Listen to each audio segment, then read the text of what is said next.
안녕하십니까. 바른목소리 정북방송을 찾아주셔서 감사합니다. 저희 방송을 애청해주고 계시는 서울총각님이 이런 댓글을 남겼습니다. 허강일이 채널에서 방송한 내용인데, 대한민국 정부에서 김정일 위원장을 제거하기 위해서 용천역 폭발 사고를 일으킨 것처럼 방송을 했는데 그 내용이 진위에 대해서 방송해달라. 그래서 오늘은 12년 전 일이기는 하지만 용천역 폭발 사고의 진실에 대해서 이야기하려고 합니다. 2004년 4월 22일 평안북도 용천군 용천역전에서 열차 폭발 사고가 일어납니다.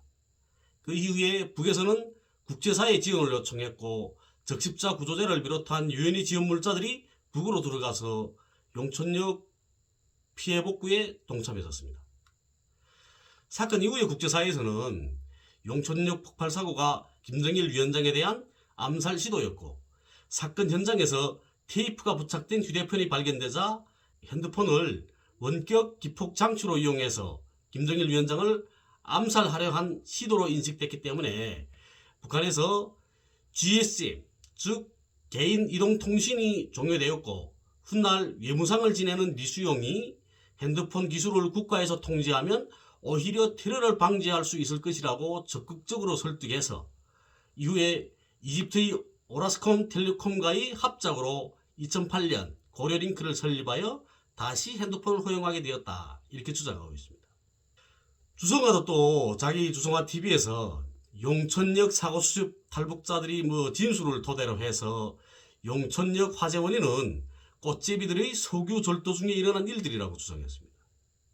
당시 역 주변에서 중국으로 오가는 열차를 노리는 꽃제비가 많았는데 석유를 훔치려고 하다가 도둑질 중에 담뱃불 때문에 사고가 일어났다는 겁니다. 그리고 또 이스라엘이 모사드가 또 시리아 핵 개발 과학자들에 대한 테러 중에 일어난 사건이라고 주장하고 있는 분들도 계시더라고요. 그런데 모사드 개입설은 전혀 근거 없는 이런 허위 주장인 겁니다. 모사드가 북한에 못 들어갑니다. 우선 용천읍은 제일 긴 곳까지 이 직선거리를 그어보면 대각선으로 그어봅니다. 그어도 2.4km를 넘지 않는 자그마한 군소재지입니다. 그리고 용천역 폭발 사고는 주성화의 주장과 같이 꽃제비들이 석유절도로 인해서 일어난 일들이 아닙니다. 북한 역전들에는 역전안전부, 역전보안소라고 부르죠. 역전안전부와 역전보위대가 24시간 눈 뜨고 경비를 서고 있습니다. 위성사진에서 알 수 있듯이 용천역은 차갈이 하는 선로의 길이가 620m 정도 되고 차선도 3개밖에 없습니다. 그런 자그마한 역입니다. 그래서 역전에 주재하고 있는 안전원들과 보위대가 역전군에는 한눈에 감시할 수 있습니다. 더군다나 대부분의 열차들은 용천역을 다 지나칩니다. 다. 정차해 있는 경우들이 드물거든요. 이 역전이 빤히 보입니다. 위성지도에서 보이시죠? 그리고 사건이 일어난 당시는 점심시간이었거든요. 그렇기 때문에 꽃제비들이 유조차에 올라가서 기름을 뽑을 수 있는 그런 상황이 아니었습니다. 보안은 그리고 보위대가 감시를 하고 있는다는데요. 그리고 꽃제비들은 용천역처럼 자그마한 역전들에는 없습니다. 도시가 작으면 그만큼 얻어먹을 것이 적기 때문입니다. 남한인 노숙자들도 그렇죠. 서울에 많죠. 저기 남해나 구례 같은 이런 시골에는 없는 겁니다. 노숙자들이 작은 도시들이 아니라 큰 대도시들에서 구걸하는 건 어느 나라나 마찬가지입니다. 용천역 폭발로 인해서 북한에서 개인 이동통신을 종료시켰다고 하죠. 이것도 웃기는 겁니다. 북한에서 이동통신을 실시하다가 2004년경에 잠시 이동통신을 보급하지 않은 적이 있기는 했었습니다. 그런데 이동통신을 보급하지 않는 이유는 용천역 폭발 사고 때문이 아닙니다. 2003년경에 휴대전화 판매를 시작했거든요. 근데 그럴 당시에만 해도 대도시들에만 기지국들이 있었습니다. 이동통신 기지국들이요. 당연히 용천군에도 이동통신 기지국이 없었던 겁니다. 휴대전화를 이용해서 폭발 시간을 지시한다고 하더라도 휴대전화가 터져야 폭발 시간을 지시할 수 있는 겁니다. 기지국이 있어서 연결을 해줘야 되는 거죠. 이동통신 기지국이 없는데 휴대전화라 폭발 시간을 어떻게 지시합니까? 이건 웃기는 주장인 겁니다.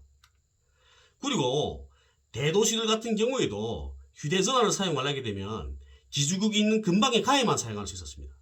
제가 2003년경에 원산에 갔던 적이 있었거든요. 그때 우리 고향 누님네 집에 가서 며칠 동안 묵었던 적이 있었습니다.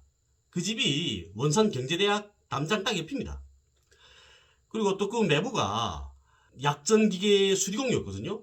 라디오 이런 걸 많이 수리했습니다. TV, 뭐 녹화기, 사진기, 뭐 어쨌든 이런 걸 많이 수리했거든요.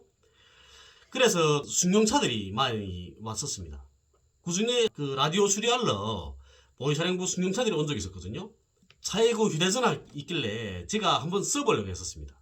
그랬는데 그 운전수가 안 된다고 하더라고요. 그게 왜 안 되냐 하니까 기지국 옆에 가야만 안 된다고.